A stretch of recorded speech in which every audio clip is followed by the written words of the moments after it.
Hello, students. We were into the molecular changes during fertilization.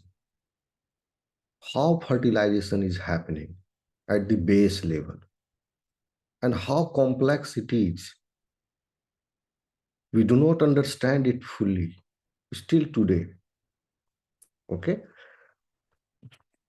हम ये कह रहे थे, इसको मिटा देते हैं, लिखने का जगह हो जाएगा। आप इमेजिन कीजिए कि हम यहाँ पर एक साइज कंपैरिजन करना चाहते हैं जिससे आपको एक आइडिया लगेगा। ठीक है? The size of sperm is around 50 to 60 micrometer. 50 micrometer इसका लेंथ है स्पर्म का। Okay, and this is uterus. Can you see this picture, students? Yes, sir. Okay. Yes, sir. Yes, sir. This uterus. The length of the uterus is in the resting condition. जब कोई baby इसके अंदर नहीं है, mute कर लीजिए, is 8 centimetre. ठीक है, इसका स्ट्रेट जो लेंथ है, but sperm walks through its wall. Wall पर प्रेजेंट सीलिया है, एंडोथेलियल सेल इपिथेलियम के सरफेस पर सीलियरी प्रोजेक्शंस हैं। उन सीलियरी प्रोजेक्शंस के थ्रू उनको चीरते हुए स्पर्म आगे बढ़ता है। यह सीलिया में मूवमेंट होते हैं, थिंक 3 डायमेंशनली। कोई अगर सपोज कि हवा चल रही हो और खेत में फसल हो, वो किस प्रकार लहराएंगे? वेव के तरीके से। वो उसी प्रकार से ये सीलिया लहराते हुए स्पर्म को प्रोपेल भी करते हुए, और फिर स्पर्म के पीछे फिर सीलिया खड़ा हो जाएगा ताकि वो बैक ना आ पाए। ये और आगे ये हटते हुए सीलिया रास्ता देते हुए स्पर्म को प्रोपेल भी करता है, और स्पर्म जा रहा है उस तरफ जहां से कीमो अट्रैक्टेंट रिलीज हो रहा है। कीमो अट्रैक्टेंट कहां से रिलीज हो रहा है? एग से, जो कि ग्राफियन फॉलिकल के अंदर है, यहां पर है। ठीक है, आप इस जगह को देखिए, यह ओवरी है। ओवरी से ओव्यूलेशन हुआ 14वें दिन। हम शुरू से इवेंट बताते जाते हैं, एक बार समराइज कर देते हैं। क्या बताए थे कि at the time of birth nearly about 1 million primary oocytes arrested at diplotene stage of prophase 1 of meiosis 1 stage. Meiosis complete नहीं हुआ है, स्टार्ट हो गया है, लेकिन बीच के एक स्टेप पर वह अरेस्टेड है at the time of birth, and that will be arrested, that arrest will continue till the time of puberty or the first menarche. उस समय फिर एफएसएच का जब सिक्रीशन स्टार्ट होगा, तो आप एफएसएच का ग्राफ देखना। इनिशियली एफएसएच की मात्रा बढ़ती है, फिर डिक्रीज होती है। तो फर्स्ट टाइम ये FSH, Okay, I found this on the web for initially if you search Karki Matra Bharti, check it out. Siri has started opening. Stop Siri. Okay, तो एफएसएच का सिक्रीशन शुरू हो गया। उसके इन्फ्लुएंस में, क्योंकि FSH is required for till the time of puberty, यह 1 million घट के आ गया 60 to 70,000, और ये अरेस्टेड है। बीच में उनका डिजेनरेशन भी कईयों का हो गया, जो कि प्राइमरी oocyte के स्टेज पर प्रोफेज 1 के डिप्लोटिन पर अरेस्टेड थे और ओवरी के अंदर थे। एफएसएच के स्टिमुलेशन से इन हजारों में से 60 से 70 हजार में से जो सभी पैक है, सब एक साथ अगर मैच्योर हो जाएगा तो एवरी ओवरी तो एम्प्टी हो जाएगा। फिर इनमें से कुछ सौ, फ्यू हंड्रेड्स या 100 के लगभग, क्योंकि एफएसएच की मात्रा उतनी ही सफिशियंट है, तो वो कुछ सौ के लगभग इन प्राइमरी oocytes, जो कि फॉलिकल के चारों तरफ उनके चारों तरफ फॉलिकल्स हैं, अभी इमेच्योर है, ग्रो नहीं हुए हैं, उनको वो एक्टिवेट कर देती है। कुछ सौ ही, सबको नहीं, कुछ सौ को ही कर पाती है, इनके लिए ही वो सफिशियंट है। तो जो पहले ले लिया, एफएसएच को ग्रहण कर लिया, 100 पूरा हो गया, बाद में एफएसएच इज नॉट अवेलेबल। तो ये कुछ सौ ही फॉलिकल्स आगे प्रोसीड करते हैं। यही साइकिल है, मेंस्ट्रुअल साइकिल। तो 0 डे से अगर आप सोच स्टार्ट करो, या डे वन से कुछ फ्यू हंड्रेड स्टार्टेड मैच्योरिंग, और by the end of day 14th को जब ओव्यूलेशन होता है, उस समय सिर्फ एक वो सिर्फ एक इस एफएसएच के इन्फ्लुएंस से यहां पर वो अरेस्ट हट गया, प्राइमरी oocyte से वो सेकेंडरी oocyte बनने की तरफ चले गए, ये फ्यू हंड्रेड्स। उनमें से सिर्फ एक ही पूरा कर पाता है, बाकी सब उस जर्नी में डिजेनरेट हो जाते हैं। इसीलिए पिक्चर में आप देखते होंगे, ओवरी के पिक्चर में सिर्फ एक ही फॉलिकल को दर्शाया जा रहा है, लेकिन जर्नी स्टार्ट होती है फ्यू हंड्रेड से। ल्यूटिनाइजिंग स्टेट तक आते आते एक जो सबसे पावरफुल है, जिसने एफएसएस को सबसे ज्यादा ग्रहण किया, सबसे ज्यादा मात्रा में कैच किया, वह एक फुल्ली मैच्योर हो जाता, फुल्ली मैच्योर नहीं, वो सेकेंडरी oocyte के स्टेज तक पहुंच जाता है। यानी मियोसिस 1 कंप्लीट हो गया, डिप्लोटीन स्टेज से आगे बढ़ गया, प्रोफेज 1 कंप्लीट हुआ, फिर मेटाफेज, एनाफेज, टीलोफेज, ये सब कंप्लीट करते हुए मियोसिस 2 का स्टेज के मेटाफेज 2 में तक वह पहुंच जाता है। और वहां पर एक टेम्पोररी अरेस्ट लग गया, क्योंकि वहां वो स्टेप तभी आगे बढ़ेगा जब फर्टिलाइजेशन होगा। तो ये हम साइकिल के डे से अगर आप समझिए, तो ये this is the ovulation. Can you see the red dot mark on this picture which I am making it? I am making it black. Can you see this black dot? At this Yes, sir. at this Yes, sir. at this level, वो यहां पर जब वह एक पहुंचा mature होके 14वें दिन, और 14वें दिन एलएच ल्यूटिनाइजिंग हार्मोन सिक्रीट होता है, इसका सर्ज आता है फीमेल के ब्लड में। इस हार्मोन के इन्फ्लुएंस में ओव्यूलेशन हो जाता है इसी सेकेंडरी oocyte का। प्राइमरी oocyte डिप्लॉयड है, सेकेंडरी oocyte हैप्लॉयड है, क्योंकि इसने meiosis 1 that is the reduction division उसको कंप्लीट कर दिया और एक फर्स्ट पोलर बॉडी का निर्माण हो गया। यह कब हुआ? साइकिल के 14वें दिन। ठीक है। अब यह एग जो है अनफर्टिलाइज्ड है, यह ओवरी से निकल करके ओव्यूलेट होके यह फेलोपियन ट्यूब्स के जो प्रोसेसेज हैं, जिन्हें हम इन्फंडिबुलम कहते हैं, इसके द्वारा रिसीव करके इसके नेक पर यह आ गया। और इसकी जर्नी होती है, क्योंकि ये सभी ये जो जेनाइटल ट्रैक के जो लाइनिंग है, यह सीलिया से बॉर्डर्ड है। तो सीलिया इनको फिर ढकेलते हुए आगे की ओर बढ़ाता है एग को। ओके। अगर ये चाहे, और इस प्रक्रिया के दौरान अगर इनकी मुलाकात इस रीजन में, सिर्फ यहां पर नहीं, यहां पर नहीं, इस रीजन में, generally in this region, black से जो मैंने दिख रहा है आपको, हेलो स्टूडेंट्स, Yes. एग आगे की तरफ, Yes, sir. ठीक है, सीलिया इसको आगे की तरफ ढकेलेगा।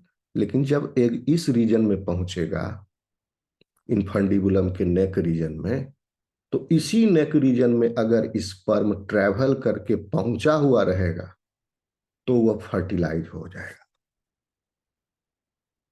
ओके, अब आप ये समझिए कि इस रीजन में स्पर्म को पहुंचने के लिए क्या क्या करना पड़ा।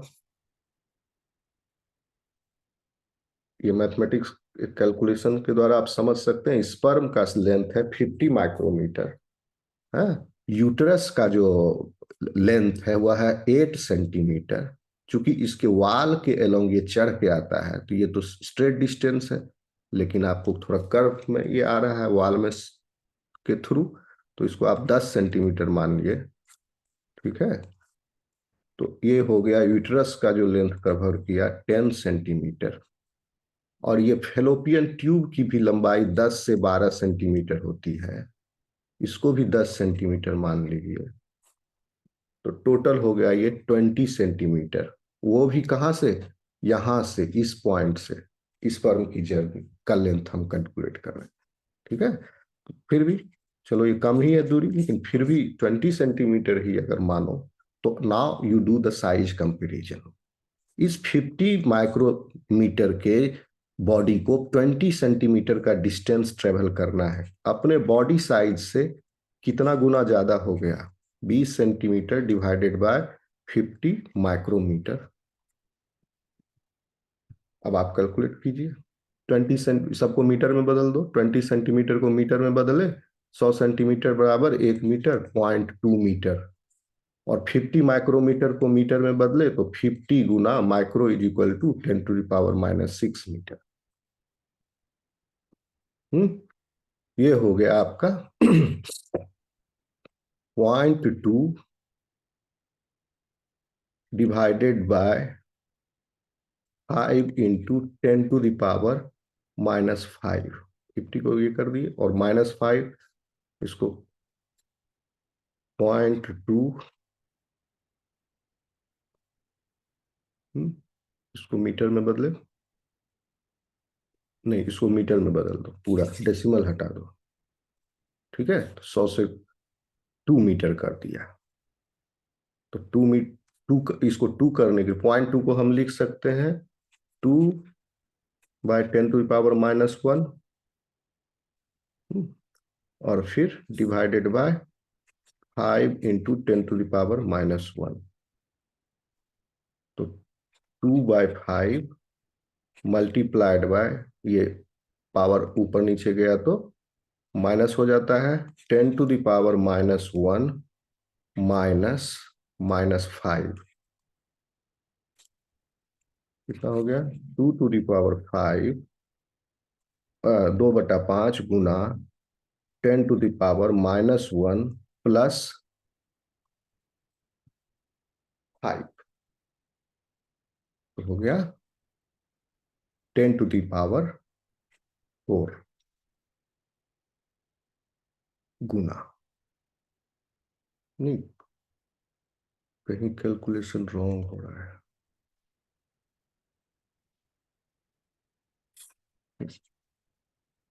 1 सेकंड।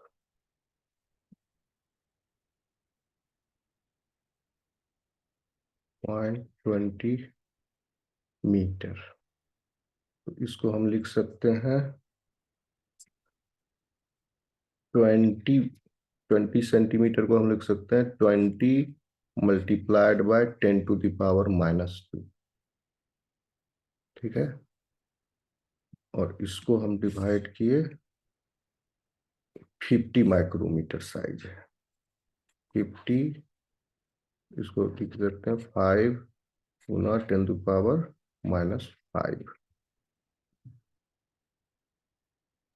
सर पहले 6 लिखे थे सर। हाँ, 5 into 10⁶। अच्छा देखो ना, 4 4 हो गया, और उसके बाद यस सर। -2 माइनस -5, तो हो गया ये 3 प्लस 3, तो 4 गुना 10⁻3, 4000 गुना बड़ा है। अब इसको बैक कैलकुलेट कर लो, 50 माइक्रोमीटर को 10⁻⁻6 को मल्टीप्लाई किए 4000 से, तो कितना आया? 500 का 20, यहाँ हो गया 20, और ये 3 -6 में +3 गया, -3, है ना? नहीं, इसको कहें 5 गुना 10⁻⁻5 गुना 4 इंटू 10⁻3, इतना मीटर हुआ। ठीक है, तो 500 का 20 गुना 10⁻⁻2 metre is equal to 0.2 metre. हाँ, ठीक है। तो 4000 टाइम्स ये ट्रेवल किया अपने बॉडी साइज से।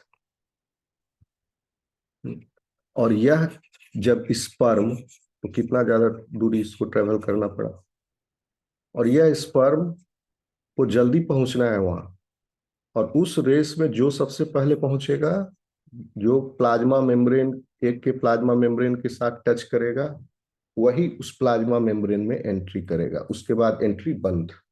वो आगे हम आपको बताएंगे। यह है cortical reaction. This is the second part of the molecular mechanism जो अभी आपको हम समझाना चाह रहे हैं। तो स्पर्म ट्रेवल करते हुए, if it reaches in this region, neck region of the infundibulum, और इसी ट्रेवलिंग के दौरान कल बताए थे आपको स्पर्म का कैप्सिएशन होता है, एक प्रमुख मॉलिक्यूलर चेंज है जिसकी वजह से बाइकार्बोनेट आयंस स्पर्म के द्वारा एब्जॉर्ब कर लिए जाते हैं फीमेल जेनाइटल ट्रैक्ट से, और स्पर्म के प्लाज्मा मेम्ब्रेन की प्रॉपर्टी बदलती है। इसमें ग्लाइकोप्रोटीन और लिपिड का कंपोजिशन चेंज होता है। साथ ही साथ यह प्लाज्मा मेम्ब्रेन स्पर्म का हाइपर पोलराइज्ड हो जाता है। हाइपर पोलराइज मतलब negative ion charge outside the plasma membrane and positive charge inside the plasma. This is hyperpolarization. इसका महत्व अभी आपको आगे हम बताएंगे। दो काम हुआ स्पर्म का, हाइपर पोलराइजेशन। ये इस हाइपर पोलराइजेशन की वजह से पॉलीस्पर्मी प्रिवेंट होती है। एक एग के अंदर एक ही स्पर्म एंट्री करे, मल्टीपल नहीं। ठीक है, तो उसको रोकने के लिए दो मैकेनिज्म है पॉलीस्पर्मी को रोकने के लिए, जिसमें नंबर 1 एक है हाइपर पोलराइजेशन, दूसरे वाला अभी हम आगे डिस्कस करेंगे। ठीक है, तो इस जर्नी के दौरान स्पर्म का कैप्सिएशन हुआ। ठीक है, ये कैप्सिएशन के ही अंतर्गत है हाइपर पोलराइजेशन। कैप्सिएशन हाइपर पोलराइजेशन होते हुए जब स्पर्म इस रीजन में पहुंचा, तब अब सेकेंडरी oocyte रेडी है, अगर यहां पर मौजूद है तो स्पर्म के साथ इंटरैक्ट करेगा। तो कल आपको मैंने बताया था वह एक्रोसोम रिएक्शन। आप देख सकते हैं वहां पर पहुंचने के बाद ये कहां पर हो रहा है? फेलोपियन ट्यूब के इन्फंडिबुलम के नेक रीजन में। ठीक, फ्यू हंड्रेड स्पर्म वहां पहुंचे थे, और वह जोना पेलुसिडा से ग्राफियन पॉलिकल के कोरोना रेडिएटा को क्रॉस करते हुए जोना पेलुसिडा से वो टच हुए, टकराए, और वहां पर जब टकराए तो जोना पेलुसिडा के प्रोटीन ZP1, ZP2, ZP3 इनके इंटरेक्शन से, ये जोना पेलुसिडा के प्रोटीन है, और इनके पर्टिकुलरली ZP3 का रिसेप्टर स्पर्म के हेड पर है, जो कि स्पेसिफिसिटी को डिफाइन करता है, उसके साथ इंटरेक्ट करता है। और ZP2 प्रोटीन स्पर्म को एंकर करने में, टाइट बाइंडिंग करने में मदद करता है जोना पेलुसिडा, और इन दोनों तीनों प्रोटीन की मदद से यह क्या हुआ? ZP3 बाइंडिंग के बाद एक्रोसोम का एक्जोसाइटोसिस, या एक्जोसाइट हाइड्रोलाइटिक एंजाइम जो एक्रोसोम में मौजूद था, देखो इस पिक्चर में ग्रीन कलर में, वह रिलीज हो गया जोना पेलुसिडा पर, उसको डिजोल्व करते हुए, उसको बोर करते हुए यह वाइटेलाइन मेम्ब्रेन को टच करता है, फिर प्लाज्मा मेम्ब्रेन को टच करता है। ये दिख रहा है स्टूडेंट्स आपको? Yes, sir. हम्म, Yes, sir. Yes, sir. Yes, sir. ठीक। तो यहां टच कर रहा है। आप देख रहे हैं यहां गोल गोल गोल गोल बिंदी जैसा है ना? इसे कहते हैं कॉर्टिकल ग्रेन्यूल्स। ओके, यह प्लाज्मा मेम्ब्रेन पर है। ये बड़े बड़े देख रहे हो आप, Yes, sir. Granules plasma membrane के अंदर है। अभी हम आपको बताएंगे इसका क्या महत्व है। इन ग्रेन्यूल्स में पहले से हाइड्रोलाइटिक एंजाइम्स पैक्ड हैं। यह एग के पेरिफेरी पर मौजूद है, तैयार है एग। जैसे ही टच होता है स्पर्म, इन वेसिकल से कंटेंट रिलीज हो जाते हैं, हाइड्रोलाइटिक एंजाइम्स, जोना पेलुसिडा और वाइटेलाइन मेम्ब्रेन के बीच के स्पेस में। और इन इन कंटेंट्स के रिलीज होने आने से, क्योंकि हाइड्रोलाइटिक एंजाइम्स हैं, यह जोना पेलुसिडा के ZP1 और ZP3 प्रोटीन्स को क्लीव कर देते हैं, जिससे कि जोना पेलुसिडा के ये दो प्रोटीन किसी काम के नहीं रह जाते हैं दूसरे स्पर्म के लिए। एक स्पर्म के काम आ गया, वो घुस गया, टच हो गया, कंटेंट्स ग्रेन्यूल्स का रिलीज हो गया, कॉर्टिकल ग्रेन्यूल्स का जो एग में पैक था पहले से। इन कंटेंट के रिलीज होने से जोना पेलुसिडा का नेचर बदल जाता है। जोना पेलुसिडा और भी ज्यादा हार्ड हो जाता है और ZP3 को क्लीव कर दिया, जिससे कि अब दूसरा स्पर्म इस ZP3 दूसरे स्पर्म का रिसेप्टर ZP3 को रिकॉग्नाइज नहीं कर पाएगा, साथ ही साथ ZP1 के साथ भी बाइंड नहीं कर पाएगा। वह अब अनअवेलेबल है दूसरे स्पर्म के लिए, जिससे कि पॉलीस्पर्मी प्रिवेंट हो जाती है। यह सेकेंड मैकेनिज्म है पॉलीस्पर्मी प्रिवेंट होने का। फर्स्ट मैकेनिज्म हम बताए आप थे आपको, हाइपरपोलराइजेशन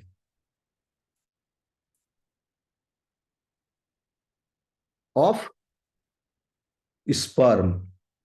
तो स्पर्म जो है हाइपरपोलराइज है, यानी स्पर्म के बाहर निगेटिव चार्ज है, अंदर पॉजिटिव चार्ज है। और एग किस स्टेट में रहता है? वो पोलराइज्ड स्टेट में रहता है। वह polarised state, negatively polarised state में रहता है, सॉरी, डीपोलराइज्ड स्टेट में रहता है एग। एग में फर्टिलाइजेशन से पहले पॉजिटिव चार्ज बाहर, निगेटिव चार्ज अंदर। और स्पर्म में निगेटिव चार्ज बाहर, निगेटिव बाहर, पॉजिटिव अंदर। तो आप इमेजिन कर लो, एक सरफेस पॉजिटिव है, एक सरफेस निगेटिव है। Students, are you getting my point?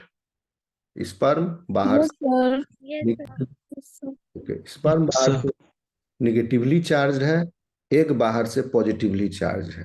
जैसे ही पहला टच स्पर्म का, पहले स्पर्म का टच हुआ, यहां ये अट्रैक्ट करेगा, टच हुआ, पूरा एग का नेचर बदल जाता है। ये एग भी अब हाइपर पोलराइज हो जाता है, यानी टच होने के बाद फिर एग उल्टा हो गया, इसका चार्ज पोटेंशियल निगेटिव बाहर, पॉजिटिव अंदर, एग भी हाइपर पोलराइज हो गया। तो कहने का मतलब, पहले स्पर्म था हाइपर पोलराइज्ड, स्पर्म के हाइपर पोलराइज से एग जो डीपोलराइज स्टेट में था, इन दोनों के टच से now egg is also hyper polarised. अब एग हाइपर पोलराइज्ड हो गया तो उसमें निगेटिव चार्ज बाहर हो गया, तो दूसरे स्पर्म के बाहर भी निगेटिव चार्ज है, तो वह दूसरे स्पर्म के इंटरेक्शन को इनहिबिट करेगा कि उसको प्रमोट करेगा?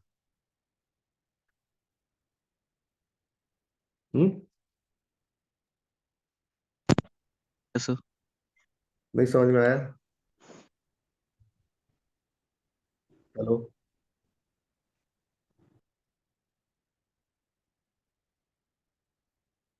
स्पर्म के बाहर निगेटिव चार्ज है, हाइपर पोलराइज्ड है। अब एग में पहले एक स्पर्म की एंट्री हो चुकी है, फर्टिलाइज हो चुका है एग। और फर्टिलाइज होने के बाद पहला स्पर्म जब टच किया तो ये एग भी डीपोलराइज स्टेट से हाइपर पोलराइज स्टेट में आ गया, बाहर निगेटिव चार्ज है। अब फर्टिलाइजेशन के बाद, इनहिबिट करेगा सर। हाँ यही, तो अब ये एग, फर्टिलाइज एग दूसरे स्पर्म के साथ मिक्स नहीं हो सकता है, फ्यूज नहीं हो सकता है, क्योंकि यह भी निगेटिव चार्ज हो गया। तो ये एक मैकेनिज्म बताए थे, hyperpolarization to prevent polyspermy. The second mechanism is to prevent polyspermy, the reaction which is followed by this, after this touch हुआ, पोलराइजेशन चेंज हुआ, और साथ ही साथ कॉर्टिकल रिएक्शन स्टार्ट हो गए। जहां पर टच हुआ प्लाज्मा मेम्ब्रेन एग का और स्पर्म का, वहीं पर जो एकदम इमीडिएट नेबर में जो कॉर्टिकल ग्रेन्यूल्स के वेसिकल थे, वह अपना कंटेंट रिलीज कर दिए एक्जोसाइटोसिस के द्वारा। यहां पर कैल्शियम सिग्नलिंग का रोल है। The process still poorly understood. होता यह है, इसको और डीप में जाए तो होता यह है कि जैसे स्पर्म का प्लाज्मा मेम्ब्रेन एक प्लाज्मा मेम्ब्रेन से टच करता है, यहां पर पोटेंशियल बदला, निगेटिव पॉजिटिव बदला। यहां पर मौजूद एग के अंदर मौजूद एंडोप्लाज्मिक रेटिकुलम है, उसके अंदर कैल्शियम आयन मौजूद है, वह अपने गेट्स को ओपन कर देते हैं। कैल्शियम आयन इस लोकल रीजन में एग के अंदर ऊप्लाज्म में, वहां पर मौजूद एंडोप्लाज्मिक रेटिकुलम के अंदर कैद कैल्शियम आयन रिलीज हो जाते हैं। तो यहां पर कैल्शियम आयन बढ़ गया। कैल्शियम आयन के बढ़ने से वेसिकल्स एक्जोसाइटोज कर गए वहां के बगल के, और ये कैल्शियम आयन यहां बढ़ा, फिर यहाँ का बगल का भी एंडोप्लाज्मिक रेटिकुलम रिलीज कर दिया, इस तरह यहाँ का भी एंडोप्लाज्मिक रेटिकुलम, तो एक वेव की तरह कर खट खट खट खट खट खट खट खट खट खट खट तुरंत कंप्लीट हो जाता है। कैल्शियम आयन यहाँ एंडोप्लाज्मिक रेटिकुलम रिलीज किया, कोर्टिकल ग्रेन्यूल्स बाहर, फिर उसके बगल का रिलीज किया, कोर्टिकल ग्रेन्यूल्स बाहर, फिर बगल का किया, बाहर बाहर बाहर बाहर, खट खट खट, प्लाज्मा मेम्ब्रेन ऊ प्लाज्मा मेम्ब्रेन के पूरे चारों तरफ तुरंत ही कॉर्टिकल ग्रेन्यूल्स रिलीज हो होके एक अपना लेयर बना दिए, जो कि जोना पेलुसिडा को चेंज कर देता है। ओके, तो second mechanism is the change in the nature of zona pellucida because of the cortical reaction, due to cortical reaction. So this the second mechanism. ये दो तरह का चेक है, अगर इससे भी क्रॉस कर गया स्पर्म तो ये उसको रोक देगा पॉलीस्पर्मी को, और दोनों मिलके इफेक्टिवली पॉलीस्पर्मी को ब्लॉक करते हैं, ये दोनों mechanisms. Student, have you got it? Yes sir. Yes, sir. Yes sir. ठीक है। तो यहां पर क्या चल रहा था इस रीजन में, यूट्रस में स्पर्म का कैप्सिएशन और हाइपर पोलराइजेशन स्पर्म के साथ। स्पर्म ट्रेवल करते हुए यहां तक पहुंच गया, और एग के साथ क्या हो रहा था, ये सब स्टेप मियोसिस 1 के अरेस्टेड स्टेज में थे। प्राइमरी oocyte से सेकेंडरी oocyte का डेवलपमेंट, अरेस्टेड तो यहां था, oocyte का development. Once it is released the ovulation, the secondary oocyte comes here in the infundibular region with its first polar body, and in this region the fertilization happens. If sperm is present here, then sperm undergoes acrosome reaction first.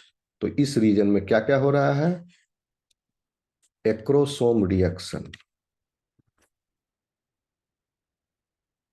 ठीक है। Acrosome reaction के बाद क्या हो रहा है, cortical reaction. Yes कि no? पहले एक्रोसोम का रिएक्शन होगा ताकि जोना पेलुसिडा को वो चीर करके आगे बढ़े, प्लाज्मा मेम्ब्रेन तक बढ़े, फिर प्लाज्मा मेम्ब्रेन पर पहुंचेगा, तब कॉर्टिकल रिएक्शन होगा। यस कि नो? अभी बता दिए हैं, Yes, sir. एक्सप्लेन किए हैं। Okay Yes, sir. Okay, so in this region both of these important molecular events are happening. अगर स्पर्म मिल गया तो एक्रोसोम रिएक्शन और कॉर्टिकल रिएक्शन दोनों होंगे और जायगोट का फॉर्मेशन होगा। नहीं मिला स्पर्म तो एग अपना ट्रेवल करते हुए इस फेलोपियन ट्यूब में 14 दिन तो साइकिल का यही हो गया। उसके बाद 1 हफ्ता लगता है इसको यहाँ ट्रेवल करने में एग को। ठीक है, 14 7 21 दिन, और फिर कुछ और दिन इधर मेंसेस के साथ वो डिस्कार्ड हो जाता है, डेड हो गया। लेकिन अगर हो गया फर्टिलाइजेशन तो देन दिस द 0 पॉइंट। अब इसके टाइम को आप समझिए। अब इसका ये 0 पॉइंट है, फीटस का साइकिल का जो टाइम लाइन अभी बता रहे थे, डेड डिस्कस कर रहे हैं थे दिन, वह मदर का था टाइम लाइन। Yes. अब बेबी का टाइम लाइन शुरू हुआ fertilisation 0 hour। Here it has happened. You can observe the polar body over here in the secondary oocyte. The secondary oocyte at the arrested stage then proceeds further. ठीक है, क्योंकि metaphase 2 पे arrested था। Second वाला जो arrest था, first वाला arrest तो यहां दूर हुआ, सेकेंड वाला अरेस्ट यहां पर मौजूद है। वह दूर होगा तब जब स्पर्म फर्टिलाइज करेगा, टच करेगा। तो आप देखिए कितनी सारी घटनाएं हो रही हैं स्पर्म के एग के संपर्क में आने पर।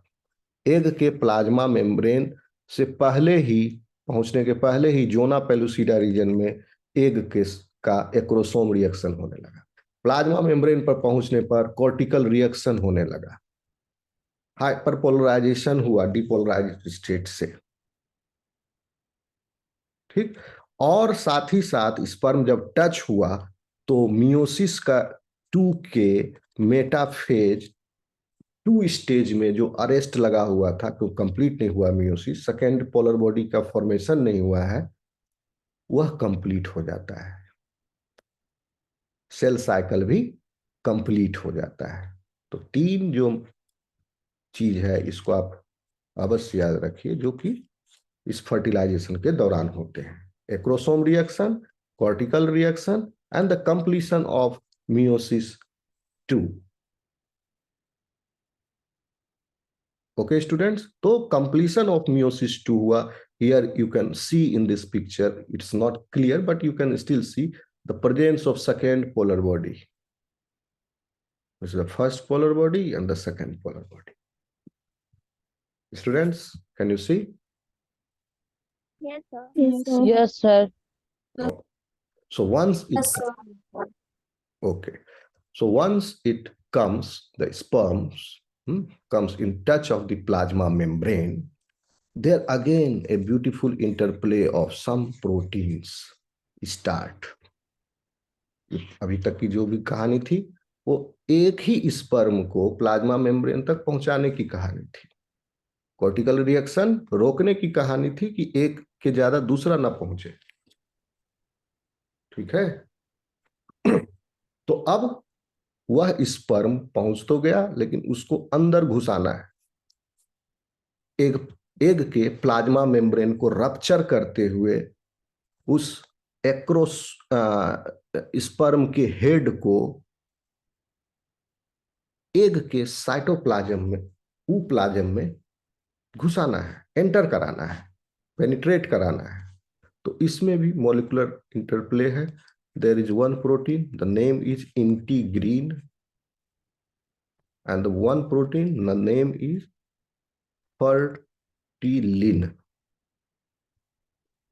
Fertilin protein is present on sperm surface.